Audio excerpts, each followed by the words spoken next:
Halli Casser-Jayne Show. Let's talk. And I am Halli Casser-Jayne. Welcome to my listeners in the United States and around the world. Tune into the Halli Casser-Jayne Show at hallicasserjayne.com. Today on the Halli Casser-Jayne Show, a conversation with two New York Times bestselling authors. Up first, Douglas Preston, whose new book, The Lost City of the Monkey God, tells the true story of his almost unbelievable, life-threatening journey into the Honduran rainforest in search of a lost civilization.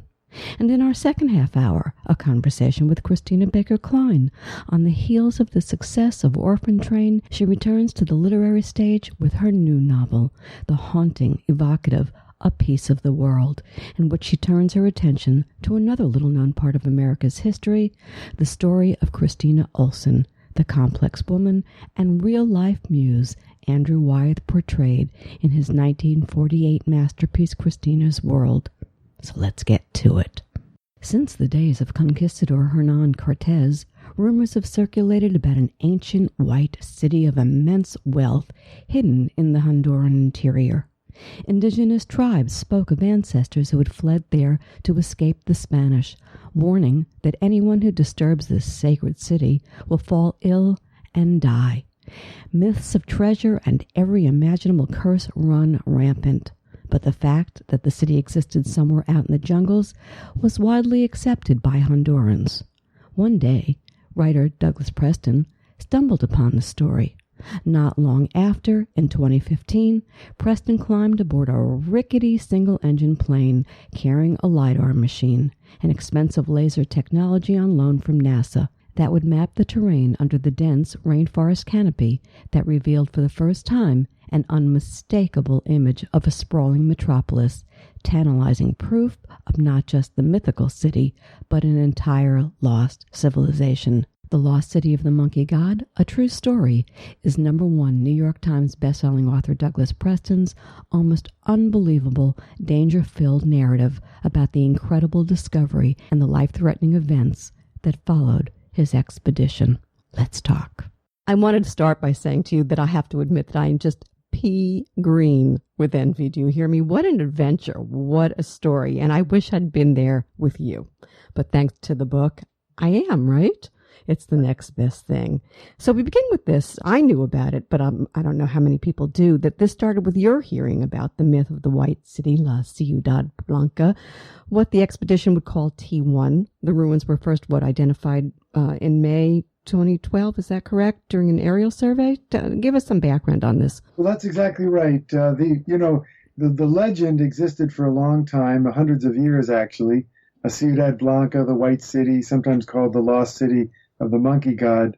And a kind of a crazy, obsessed guy named Steve Elkins started looking for it in the mid-90s. But this search culminated in an aerial overflight of 3 unexplored valleys in the Mosquitia Mountains of Honduras in May of 2012. And in one of those valleys, they found a giant lost city. I mean, it's incredible to think that in the 21st century, something like that could be found, but that's exactly what happened. And my book tells the true story of that.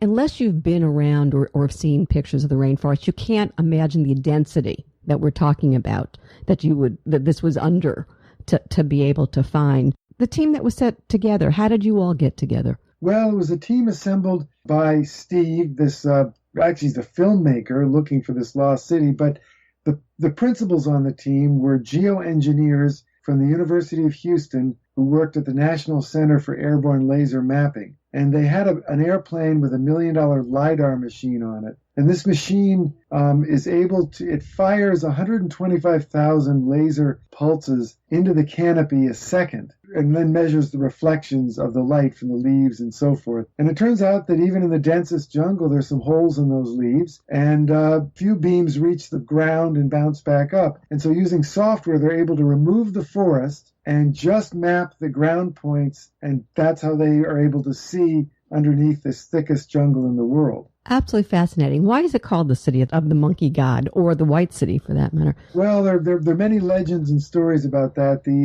Back in the 1920s, a number of explorers were looking for this lost city, and their indigenous guides described it as a city that had a giant statue of a monkey god that was worshipped and buried in the jungle. And this is not unusual because it's known that the prehistoric people who lived in Honduras did have great reverence for monkeys. They felt that they were spiritual beings of great power. So, and did in fact worship monkeys. In fact, the whole creation story, the Maya creation story, involves monkeys. Then there were others who said there was a white house or a white city.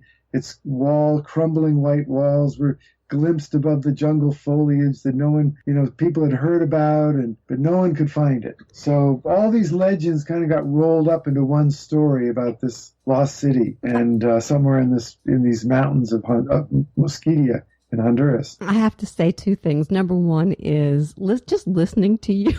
You're a great storyteller.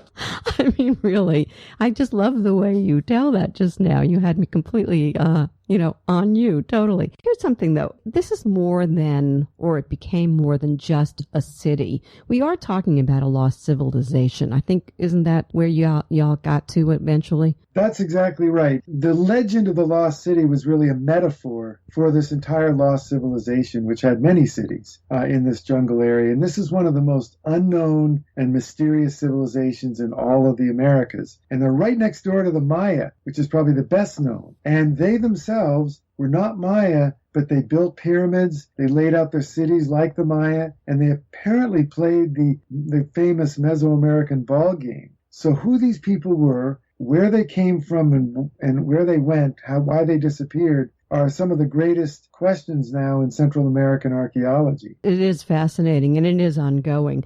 This story, it's your story personally. It's the story of the expedition. It's the story of the people. It's the story of what happened to the place. All of that is true. But it has so many parts. It's like, it's just that, I think that's what was so fascinating to me. And I'm like one of those people, I can go off in 40 different tangents all at once. And I love the fact that you're able to cohesively put that together in the book. Talk to me, because it's filled with characters. Theodore Morday in 1940, talked about him, because there aren't characters except for you. I think you're one of those characters. Well, Doug was going to go down history. Thank you. Well, I don't know. I guess I'm a little bit of an adventurer myself, but Theodore Mord was hired by the Museum of the American Indian in 1940 to go into Honduras and investigate and search for the lost city of the monkey god. The museum had previously sent 2 expeditions into Honduras to find it, and both of them had failed, but they'd heard a lot of rumors. This really whetted the appetite of the museum. So when Theodore Mord went in there, he spent 5 months in the jungle. He came back out and he announced to the New York Times that he had found the lost city of the monkey god, but he couldn't reveal the location for fear of looting. And then World War II intervened. He was never able to go back. And after the war, he committed suicide without ever revealing the location of this city that he found, although he did bring out hundreds of beautiful artifacts. So everyone thought he found something. Well, a series of crazy coincidences. I got my hands on Mord's journals, which no one had read before, or most of them. And it turns out that Mord was a complete fraud, an absolute con man. He was pretending to be looking for the lost city of the monkey god. He took money from the museum for that purpose, but he had a secret agenda. And his agenda was he was looking for gold. And, in fact, he found gold. And that's the incredible thing. He made a very, major gold strike in Mosquitia. But he was never able to get back there. He never revealed this information. And he was 40 miles at least from the location where he claimed to have found the lost city. And it was only on his way out that he bought these artifacts or dug them up on the coast in order to sort of justify that he found the city. It's a crazy story. It is a crazy story, but that's what makes this book so fabulous, because there's so many stories into it. Now listen, you just said you're an adventurer. I can relate. I am too. I want to say who you were prior to going on this mysterious little trip of yours that you went on. You worked as a writer and editor of the American Museum of Natural History, had taught writing at Princeton, written for the New Yorker, National Geographic, Harper's, Smithsonian, Atlantic, wrote a famed series of novels with Lincoln Child, for which probably most people know who you are. Are you sane? Well, I don't know. My wife and some other people might have an interesting answer to that question. I'll say what you are, which is you're fun. And don't you have an inquisitive mind, my friend? It's fascinating. Absolutely fascinating. Listen, go ahead. If you wanted to say something, go ahead. Well, I was just going to say, I really don't like being bored. I can relate to that too. You know, most of the time when you're a writer, you're sitting in a little room staring at a computer screen, and sometimes I feel like a glorified bank clerk. So it's like, I got to get out of here and have some adventures. So then I go out, do something stupid and crazy, and hopefully survive it, and then I get to write a book about it. Oh my gosh, Doug. And when people hear what really happened, they're just going to go, uh-huh, right? Okay, maybe you're better off staying at home. But listen to me.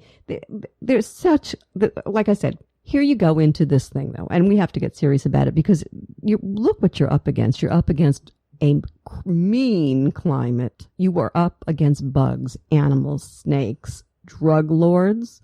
Talk to me about a little of that. Well, it is probably one of the most dangerous places in the world, both physically dangerous and also dangerous from the human side, because this area of Honduras is the major transit point for cocaine. 80% of the cocaine coming from South America into the United States is transshipped through this region. So all the towns, many of the towns surrounding the jungle, are controlled by violent drug cartels. But once you get into the jungle, where there are no people, you're safe from the drug cartels, but you're not safe from the jaguars, the tropical disease, the pools of quick mud. I mean, we had a member of our expedition who started going down in the mud, and she was very calm. She said, "I'm going down. I'm really going down. I'm not kidding. I am going down."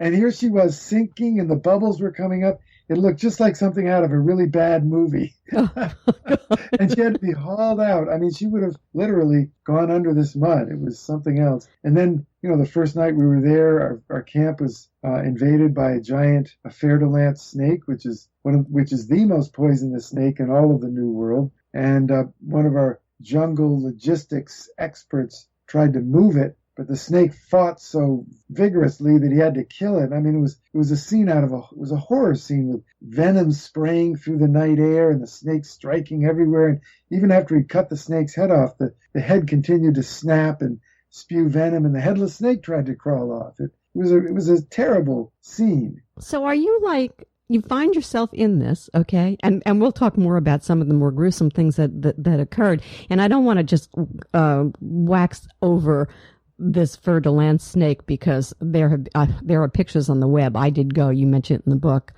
of what the venom can do to a human's body. And it's just, oh my God. And to survive it. But not to wax over it, really. But I want to go back to that. I don't want to end there. I want you to explain just how terrified are you during the time that you're down there? And do you ever get used to the terror? Can you live with it? What? Well, I was a little bit overconfident. But when I saw that snake the first night that was bigger than I was, and a very aggressive snake, and then the insects that came out at night, hearing the jaguars moving about our tents, purring in this rumbling sound, and big animals crashing about, I realized, wow, this really is a scary place. But it was also a wonderful place, because the animals gave every indication of not having seen people before. They weren't afraid of people. I felt it was a truly unexplored part of the surface of the earth, and to have that privilege to go into a place that no human beings had been in for half a millennium was really remarkable. This jungle with trees some of them were 20 feet in diameter, beautiful trees, monkeys who were upset at our presence and tried to drive us out of our campsite, unafraid. It's really a wonderful thing, and it was a humbling experience as well, because all of a sudden we were no longer masters of the universe, striding, swaggering about, but we were suddenly in danger and felt very vulnerable. That fascinates me. Having been a war correspondent, I can relate to what takes over. And it is not the fear. It's never the fear, which I find fascinating about humanity. Listen to me also. What about the Honduran government? I mean, here you are on their territory. How are they feeling about all of this? Well, it was actually a joint Honduran-American expedition, so they were participating in it. We had a group of special forces soldiers with us from Honduras who were participating in a military exercise called Operación Bosque, which means Operation Forest, where they were being trained to to live in the forest and protect it from the narco traffickers, from the archaeological looters, and from the illegal tree cutters. And so it was a good thing. They're trying, Honduras is trying to protect this rainforest, which is the largest unspoiled rainforest outside of the Amazon. They often call it the lungs of Central America because it's so important. Many, many thousands of square miles of virgin, untouched rainforest. And unfortunately being eaten away by illegal logging and looting and the narco traffickers and everything else. So it was a joint Honduran-American expedition, and we had a Honduran archaeologist with us as well. And in fact, the president of the country took great interest in the project and flew in on his helicopter after everything had been cleared out. They cleared out a landing zone. He came in and was able to tour the site. Which brings up some other things, because I think archaeology and I guess getting into ethics and technology, and that's something. Those are two places I want to go with you. You do go into them in the book, and I think they are important. One is you use this LiDAR to find the site, if you will. That's new technology. That's not something that would have happened in the old days when archaeologists went out to seek. Talk to me about some of that. I mean, how do you feel about the ethics of that? Well, the use of LiDAR was really groundbreaking, and it's now being used in archaeology. It's very expensive, unfortunately, but it was used to map the city of Caracol, which is a Maya city in Belize, and they discovered in 1 week of using LiDAR that 90% of the city remained undiscovered, even after 25 years of ground surveys. It just revealed how much larger the city was. So it is a great tool, but there was some criticism of our expedition by some old guard archaeologists who were not happy that the discovery was made by engineers, geoengineers, and not by archaeologists. So there were some problems with that. But, the expedition was conducted with the utmost, ethical principles of archaeology and professional ethics. So, I have no worries about that at all. Right. But then you get back to the other thing, which is you're going into a really pure land, pure, untouched, basically, although, of course, civilization is encroaching on it, clear-cutting, as you say, and drug lords and all sorts of craziness is going on there. But I do think you have to ask yourself questions about, do we have a right to go into these places? What are we bringing? Are we bringing white man's disease? We'll talk about disease and the opposite. Or are we the beginning people who are the people of those who will rape the land? Precious resources. God, the rainforest is under such attack. Talk to me a little bit about that. Well, that's a really important issue you just brought up is, how best to protect the rainforest. The Hondurans we were with noted that the illegal deforestation was only about 10 miles from the mouth of this valley, moving its way through these mountains. And they estimated that within 8 to 10 years, that the deforestation would have reached the valley, and of course the site would have been looted. It would have been discovered and looted, because deforestation and archaeological looting go hand in hand. So the discovery of this ruin galvanized not just the country of Honduras and the government of Honduras, but also outside conservation organizations like Conservation International, which is actually in there right now, to give the country money to organize a protection for the area, so that now the illegal deforestation has been halted, and it's even been rolled back. The Honduran government has even been kicking squatters off the land and trying to reforest this area to preserve the rainforest. So in a ironic way, our discovery of this city has actually led to the preservation of the rainforest as opposed to its destruction, which was proceeding without that discovery. So I think Honduras has realized that they're going to make more money and there's going to be more economic benefit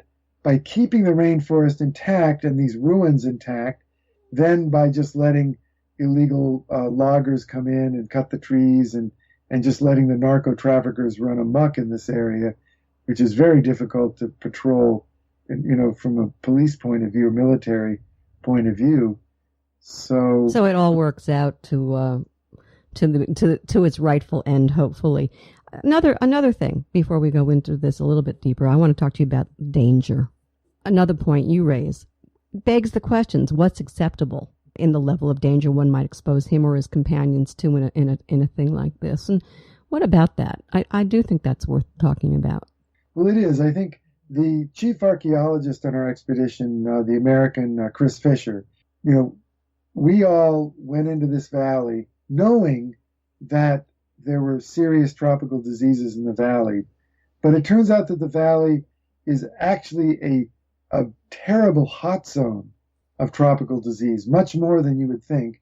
And 2/3 of the expedition came down with an incurable and really deadly tropical disease called mucocutaneous leishmaniasis. And it wasn't just the Americans, it was also the Hondurans, the Brits who were with us, and so forth. Everyone came down with this disease. So the archaeologist brought a crew in to excavate, but after a month, he realized that it was just too dangerous. Some of the crew were getting the disease, also getting in and out by helicopter. There were some very serious, almost 8 people were killed in a helicopter accident. And so he said, look, it's too dangerous.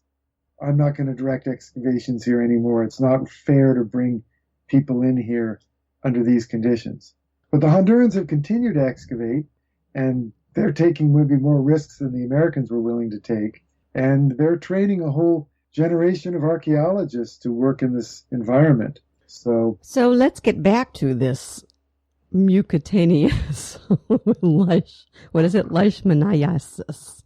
The curse of, I don't know how good I did at that, the curse of the white monkey. You contracted it, correct? I did, yes, unfortunately. So you want to tell us what the hell this thing is and how it affects you and what's going on with you on this and the treatment. Talk about the treatment. Well,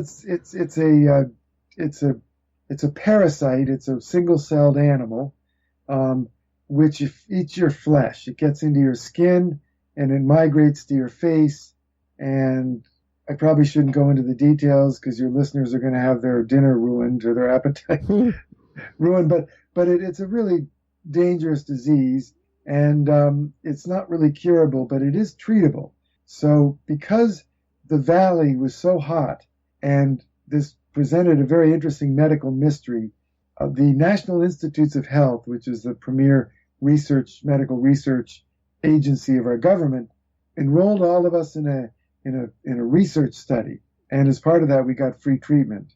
So we're getting the best treatment in the world. And I think we're going to do just fine. But it is kind of a long, difficult process. I mean, there are a lot of people out there dealing with medical issues, so there's nothing special about us. It's just a very exotic disease. Okay, well, a couple of things that I have to say. I mean, I think that you're like understating this because it's like leprosy, right? I mean, well, it is. It basically, not to. Well, go ahead, go for it, because I think people need to know what kind of risk you put yourself at and what you've been dealing with ever since. Well, it basically causes your nose and your lips to fall off and to create a huge open sore where your face used to be. Right. So it's really awful. I wouldn't Google it. I would not Google it if I were you.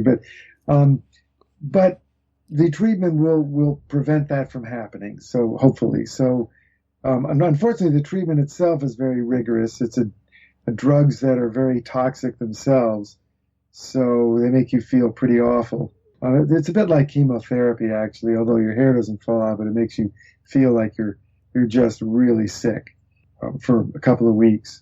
So there's another aspect to this that I live in Florida. The bugs that get here. It's just ridiculous. I mean, we're turning into like Africa in terms of some of the things the mosquitoes are carrying.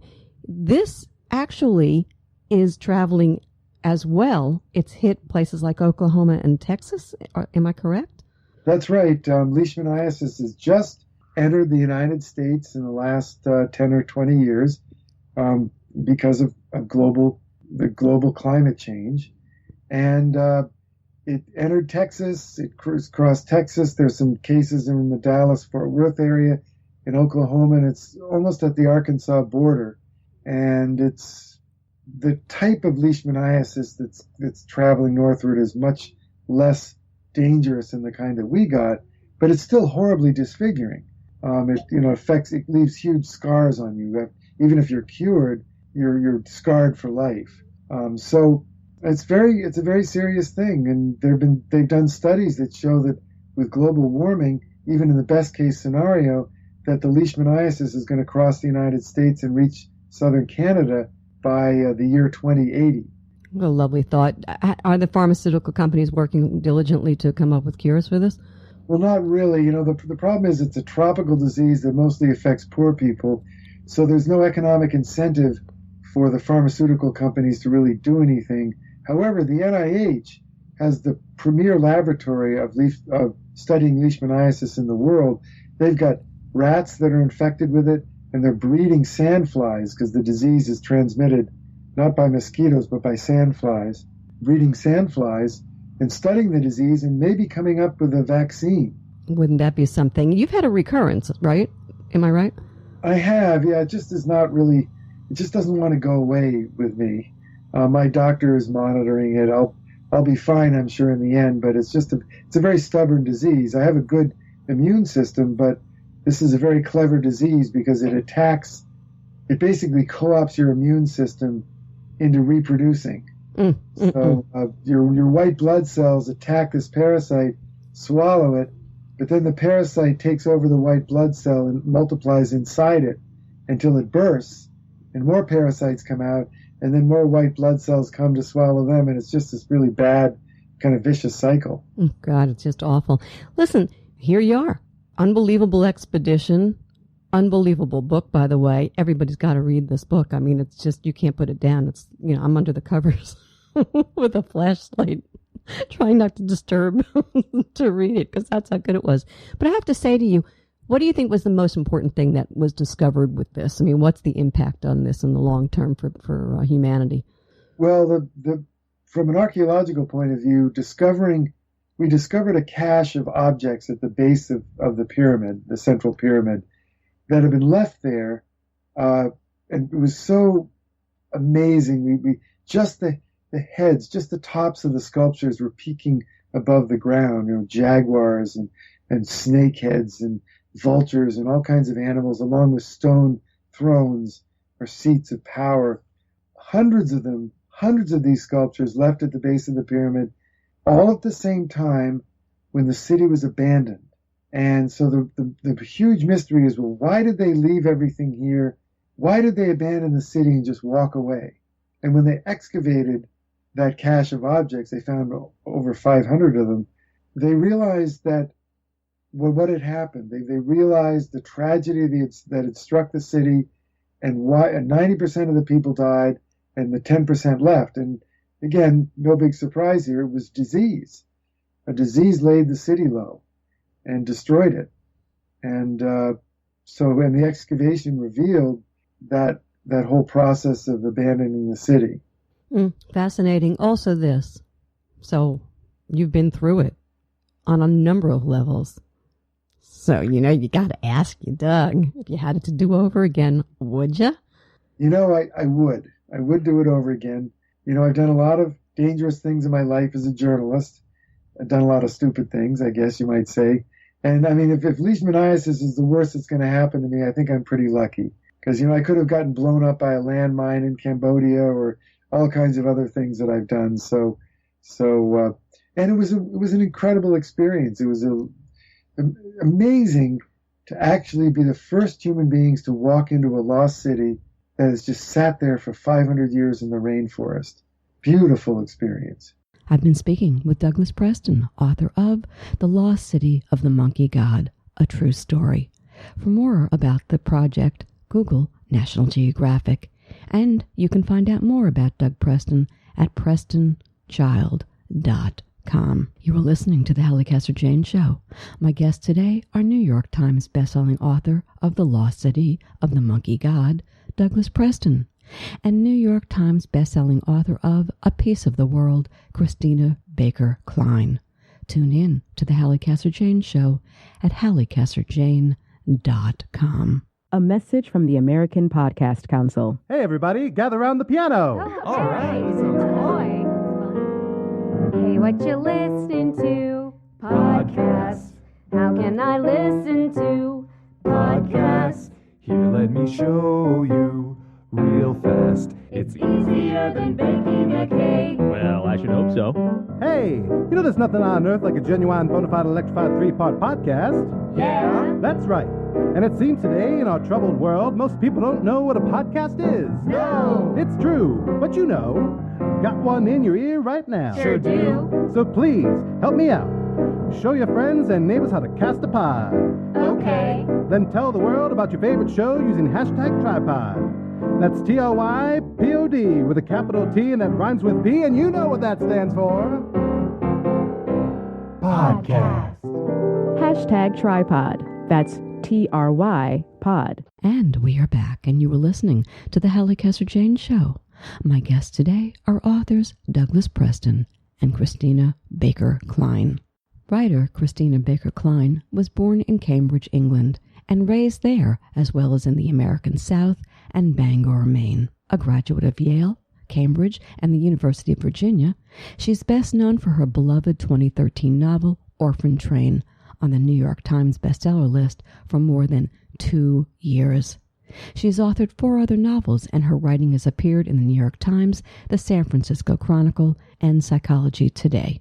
Now Christina Baker Kline is out with a new novel, the haunting, evocative A Piece of the World, in which she turns her attention to a little-known part of America's history, the story of Christina Olson, the complex woman and real-life muse Andrew Wyeth portrayed in his 1948 masterpiece, Christina's World. Born in the same remote farmhouse in Cushing, Maine, that her family had lived in for generations, and increasingly incapacitated by a degenerative muscular disorder that made it difficult for her to walk, Christina seemed destined to lead an uneventful life until fate stepped in, and the 22-year-old Andrew Wyeth walked through Christina's front door. Let's talk. Let's start at the beginning, Christina. I mean, first, you've been working on this novel really all your life. Tell us about your introduction by your dad to Christina and Christina's World.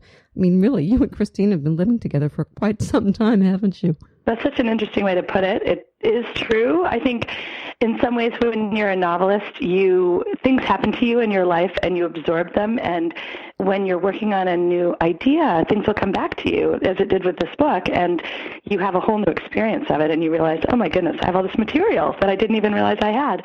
When I was really young, when I was 6 years old, we moved from the South to Maine, and my parents were young professors, and they loved to explore and do lots of adventures, and one of them was that we went to Christina's World house, the house in the painting, and we had a picnic in the grass where the woman had been sitting in the painting. So I had this really lovely experience of being there. My grandmother was on the trip with us, and her name is also Christina, as is my mother's. So I'm Christina, and they're my mother and my grandmother. And my grandmother grew up in a very similar setting, at the same time period, in a rural farmhouse where she took care of her family from a young age. She had a disease, sort of like Christina Olson's, that made her kept her from walking normally. And she had no amenities. She had no running water, no electricity. So I had grown up with this association. And of course I had that poster on my wall. And that was the beginning. And the affinity was because of what? The affinity was that I'll give you another example. When I turned 8, my father gave me a woodcut by a Maine artist that had been inspired by the painting, Christina's World. And it was a girl, it was the same sort of pose. And he said, "This reminds me of you." I'm looking at the painting as I'm talking to you now. It's hanging in my house as an adult. And I always thought about that identification with her. We had the same name. I looked kind of like her from behind, that young girl in the picture. And I always wondered who she was. And then I wrote this novel, Orphan Train, that came out a few years ago. And when I wrote it, I did all this research into what life was like for poor people sort of in hardscrabble rural America who got by on their own devices. They often didn't have much money, but they made their own clothing, and they farmed, and they did what they had to do to get by. And I learned a lot about what it was like to live then, and I was very influenced by that. I knew that I wanted to write about early 20th century American life if I could, because I had learned all this stuff, and I thought it was really fascinating. And then a friend and I were talking, and we were talking about art, and she was actually talking about writing about a painter. And then she just turned to me and said, you know that painting Christina's World? It's always reminded me of you for some reason. And I said, that's my next book. I just knew it right then. It was amazing. That's interesting. Somebody thought that. Talk to me about this, Andrew Wyeth. Tell us a little bit about him. First as a painter and what, he demanded of himself as a painter. Then give us a little bit about he, the man, the young man, as it is in the book. Yeah. So Andrew Wyeth was, he's actually the middle of three famous Wyeth painters. His father, N.C. Wyeth, was a famous illustrator. He did a lot of Saturday Evening Post covers. He did Treasure Island and a number of children's books that are still, actually iconic today. He was very well known in his time. And then Andy came along. He was born, and his father just thought that he had talent from an early age, and he was determined to take advantage of it and to sort of like to tutor Andy himself. So Andrew Wyeth never went to school. He never had formal schooling. His father taught him in his studio, and that was kind of an unusual childhood. So he grew up in this sort of wealthy family filled with art, but he was pretty isolated from other kids. He lived in the world of his imagination. He lived in the world of art. And then when he was very young, actually 18 or 19, he won a big international art prize. He was featured on the cover of a big magazine, an art magazine, and he was sort of famous from a very young age. When he met Christina Olsen at the age of 22, he was 22. He already had this growing reputation as an artist, and he spent many years very famous. Eventually, there was a backlash against him, and in the mid to late 60s, because of minimalism and pop art and abstract art, people came to there was this boomerang against his popularity. I think they sort of held his popularity against him, number one, but number two, his, realism, they thought it was just sort of straightforward realism at the time, was considered conservative and possibly even reactionary. Art historians and curators scorned his style. But actually, his reputation is now being rehabilitated. This is the centennial, this year, 2017, is the centennial celebration of his birth, and there are all kinds of things going on. There's even a stamp of Christina's World. By the way, that was not planned. I did not write my book to appear during this year. It just was a pure coincidence.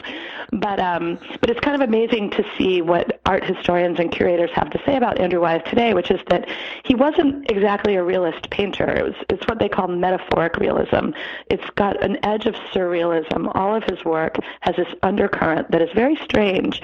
And I think that's one of the reasons that Christina's World is actually so popular, because it seems straightforward at first, but when you really look at it, there's something very odd about it. There is. And what's interesting, because I'm like you, I'm into all of that and always was as a kid. And I remember the first time I actually saw that painting in person. And I thought, my gosh, this is really weird, because I think as I aged, and every time I look at that painting, and now after reading your book and going back and looking at it again, you actually, I think, see more as you age, because I think you grow. The painting can relate back to you. And I don't want to go into that too much, because I want to talk about that painting again. But wait, let me just respond to that, because actually I love hearing you say that, because for me, so one of the things that I found so interesting about this whole experience, I had never written about a piece of art before. And I was afraid I would get thoroughly sick of it. I mean, writing about one painting and, and then all of Wyeth's work. But I thought, maybe I am going to get tired of this. And the fact is, in the opposite was true. The more I look at that painting, even today, and I go to Museum of Modern Art to see the real one, the more obsessed I become with it. I actually think it's a really interesting painting, and is definitely, in my view, a masterpiece. Agreed. You'll see later when I'm going to come back to it to talk to you about it, because I think you and I see it the same way. It is interesting to me that, and I'm going to put this in a strange way, so stay with me on it. You see a painting, you connect to a painting. You are a writer. You're a painter. You're a painter of words. So what I found fascinating about this is how you were able to take the physical painting and incorporate it with your words into becoming a three-dimensional object. And it's the painting, of course, in the novel, as far as I'm concerned, is its own character. Talk to me a little bit about that. It's always hard to describe the creative process, but what you're saying is exactly what it felt like to me. And to extend that even further, I used to study poetry, and I studied with some brilliant poets in college and grad school. And when I was writing this novel, this is going to get a little esoteric, but bear with me. When I was writing this novel, I almost felt like I was writing a form of poetry called a sestina, in which certain words keep coming back, certain themes in the poem. So it's 16 lines, and you have 4 words at the end of the first 4 lines, and then those words keep coming back in different places as the poem progresses. It's a very stylized and specific form, and I felt that kind of constraint when I was writing A Piece of the World, because Christina's world is not very large, and there are certain themes and certain preoccupations that come back again and again, and I needed to carefully thread them through in the way that you do when you write a poem. And furthermore, when Wyeth came into her life, the things in her life that had been important to her, he managed to capture on his canvases. So there's a duality happening in the novel, which is that you see something, maybe an ordinary object that Christina talks or thinks about in one scene, and then you see it through Wyeth's eyes a little bit later. And that was very fun, but also very challenging to work on. It's almost like you were able to skits out a little bit, I think, and be from her position and his response to who she was. And let's talk about Christina before we go forward on this a little bit. Okay. She had a disease. I think it was named after she passed, right? Yeah, it was. They identified it after she died. And it was totally debilitating. But talk to me about who she was personality-wise, because this woman was fascinating. So Christina Olson was descended from the chief magistrate of the Salem witch trials, John Hathorne, and his relatives, he was the only judge of the trials who never recanted. He was brutal. He was known as just this terrible man, actually. He really felt that those women, those almost 24 women who he put to death, deserved what they got. And in fact, on the scaffold, one of them put a curse on the family of John Hathorne.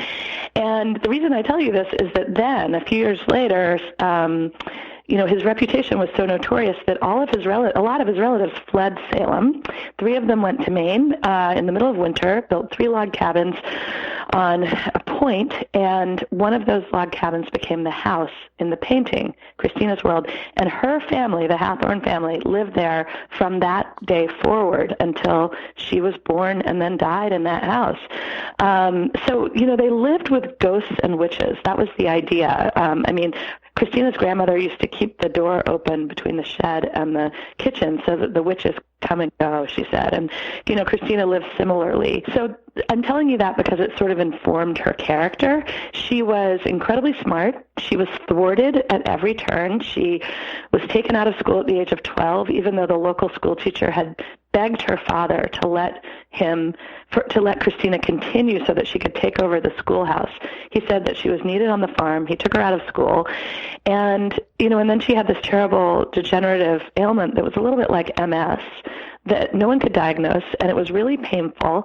And eventually she ended up not being able to walk, so that was very hard. And then she had a love affair with a man who strung her along, a Harvard man, for 4 years, and eventually it just ended terribly. So she had this hard life, but she was this really interesting soul. That comes across in all the writings about her, that people thought she was very, very brilliant and had a wicked sense of humor, and she was a little bit imposing, too. So Wyeth came into her life, and I think he was able to see in her something that a lot of people didn't. a kind of kinship with her. He had like her vulnerability and her intelligence and her compassion and her kind of inquisitiveness about the world. I think he shared all of those things with her. And she was formidable. I want to really make that point clear, because not everybody who had that kind of a disease, particularly in those days when they weren't kind to people who, were afflicted the way we have a little bit more compassion about that now. And yet she was formidable. When they met, he was 18 and she was 40 something. Is that right? He was 22. There you go. The girl he met that same day, Betsy Janes, was 17. And Christina was in her mid-40s. So the day they met, he also met the woman who would become his wife, Betsy Wyeth, and she was only 17, and they got married 10 months later. But that very day, he painted the first painting of the house. And I do a slideshow presentation when I'm traveling all over the country in the next couple months, and I have this wonderful slideshow with and I have a slide of that very first watercolor he did of the house. It's really interesting to see. Well, I'd love to see that. And so in that, what do you think specifically they gave each other that so empowered both of them, Wyeth and Christina? Well, Andrew Wyeth had grown up very differently than she did. He was from this patrician family that had a lot of money. They lived in a mansion. His father was a famous painter. He was a summer person. He split his time between Pennsylvania and the coast of Maine. So on the surface, and he was, by all accounts, movie star handsome and very charming. So they seemed very different on the surface, but he actually considered himself a quirky oddball. That's what he said about himself. He was an introvert. He, like Christina, he had been raised, as I think I mentioned, by his father. He wasn't allowed to go to school. His father raised him and taught him about art. So he was kept away from other kids. He kind of had to forge his own way in the world. And, artists are not usually the most conventional people. And there were a lot of ways that he just didn't want to be like everyone else. And in fact, there's a scene in the book that actually is a true anecdote story, which is that when his wife was pregnant with their second child, they had a baby and she was pregnant. They lived in a barn in 2 horse stalls, and she wanted to move into a house, and he ranted and raved to Andrew Wyeth, saying, Betsy is so conventional. She insists on living in a house, and the barn is perfectly fine. And the scene in my novel is that Christina says, Andy, come on, it's not a sign of her conventionality. She just needs a house to live in. But Christina also lived very, very simply, and I think Andy would have been happy to live that way if he could have as well. But more than that, they shared, a view of the world, of a sense of being kind of on the fringe of polite society. And I think Andy felt, she called him Andy.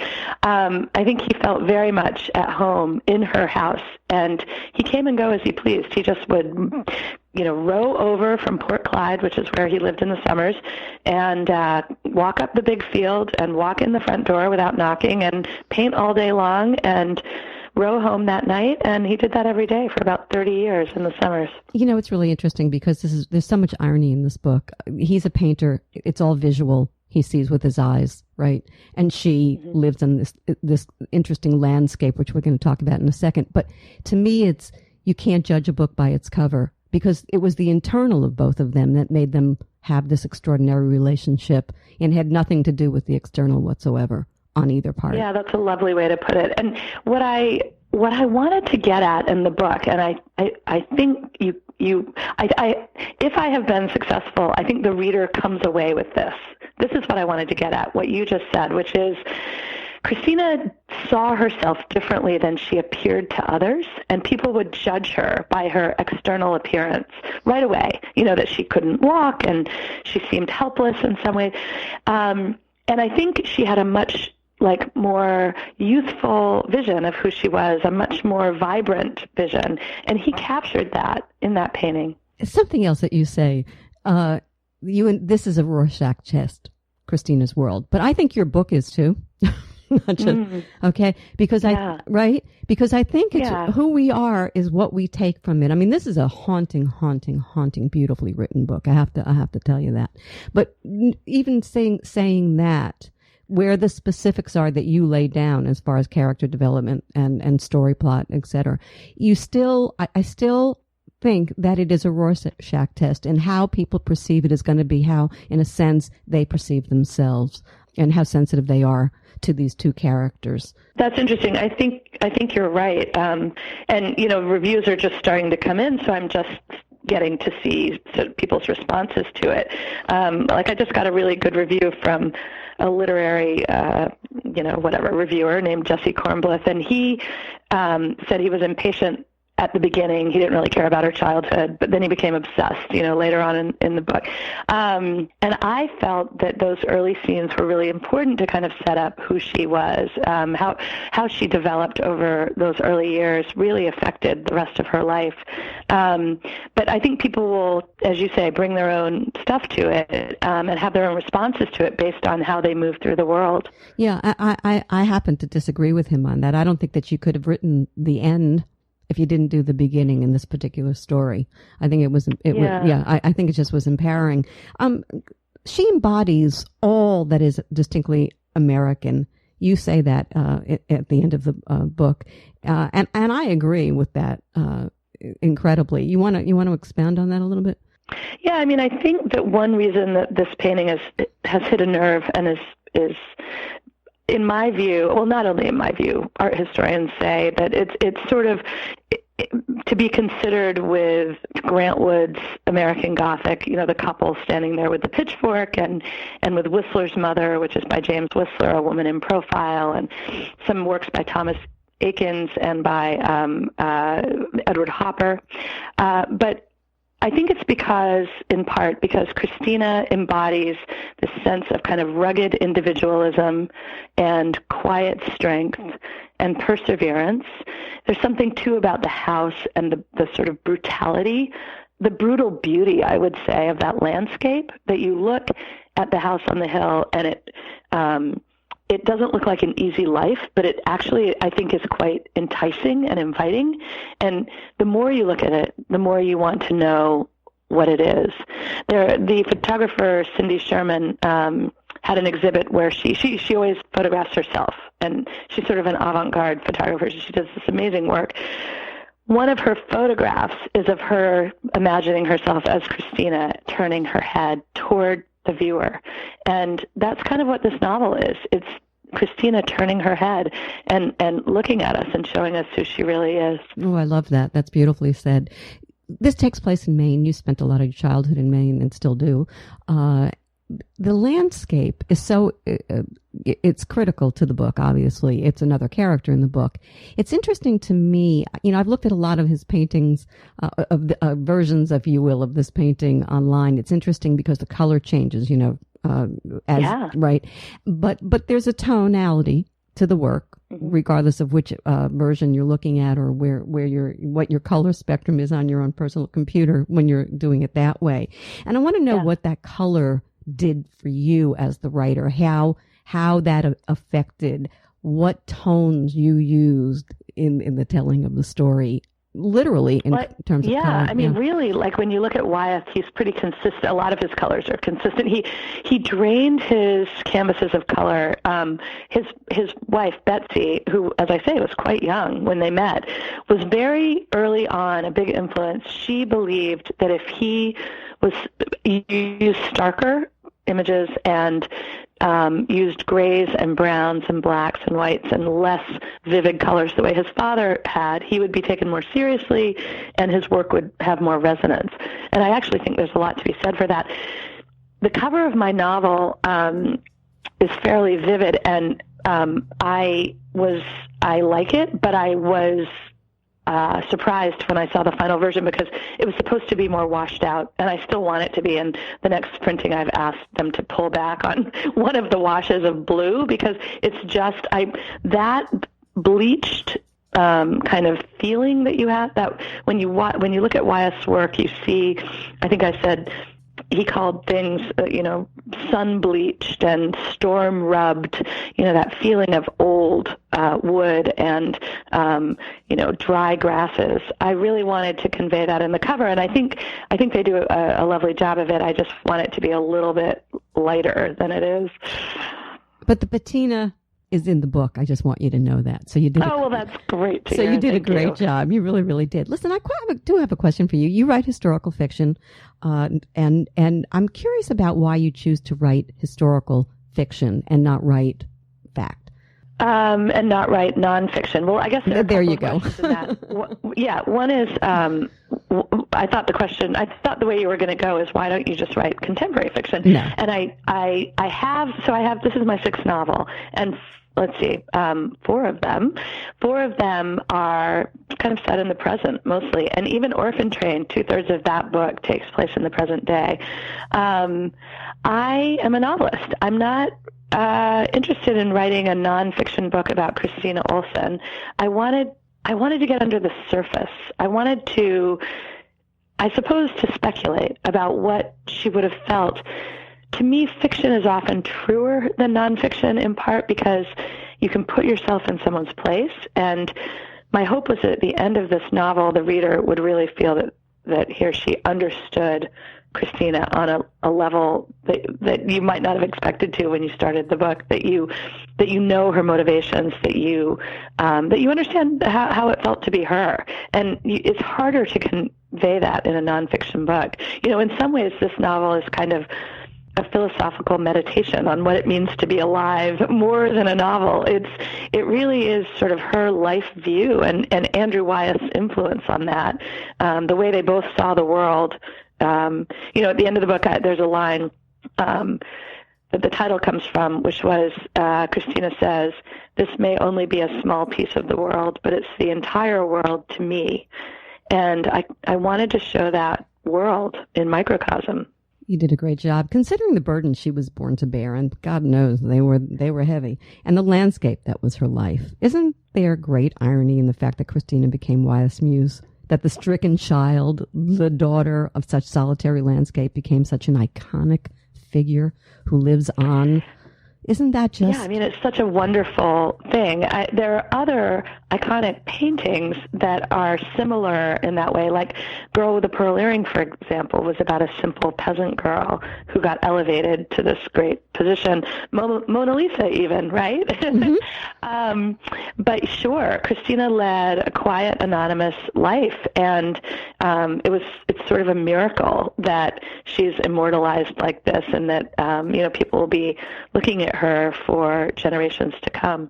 I've been speaking with Christina Baker Kline, the author of A Piece of the World. For more information on the author and her work, visit her website, ChristinaBakerKline.com. Thanks so much for tuning in to the Halli Casser-Jayne Show, a production of Resec LLC. The Halli Casser-Jayne Show posts new podcasts Wednesdays, 3 p.m. Eastern. Visit HalliCasser-Jayne.com.